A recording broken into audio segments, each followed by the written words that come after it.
How to tack up your horse for beginners. There's a lot the beginners need to learn when they get their first horse. So I really want to simplify it so it's easy to remember and absorb without chinting on some very important details. So one of the first things that you should really know is that saddles are not a one-size-fits-all. So when you get your first horse, you definitely shouldn't just go buy any saddle from Tack Swap or Tack Shop or whatever. You really need to at least understand some of the basics behind how a saddle fits. Now, I'm not going to get into the details about saddle fitting because it's a whole rabbit hole and there's a lot to it that you'll definitely learn over time. But I just want to point out some of the most extreme ill-fitting saddle points that you should definitely avoid, because just a little bit of use on an ill-fitting saddle that badly, you can definitely cause a lot of harm to the horse's back. Another thing you should know before putting the saddle on the horse's back is that their back should be very clean and well brushed, and their sternum, where the cinch will be sitting, should be very clean. If there's any dirt or hay or sawdust left on their back, that can be pinched and rubbed between the saddle pad and the horse's back. It can be very irritating and painful for the horse and may cause them to act up because it's uncomfortable.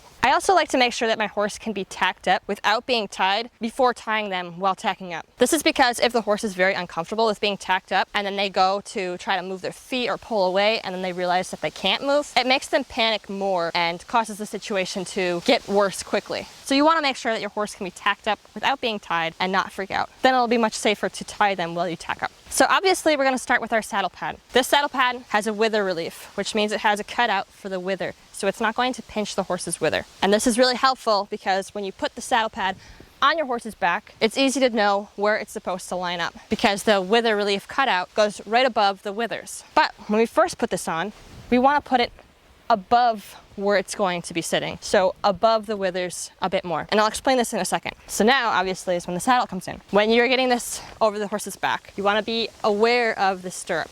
And when you swing it over the back, you want to make sure that the stirrup doesn't come flying down and hit them in the ribs or the shoulder or whatever, because it can be a little painful. So some people like to take their stirrup and put it up on top of the horn like this. For me personally, when I do this, it sometimes flips up and hits me in the face and it hurts.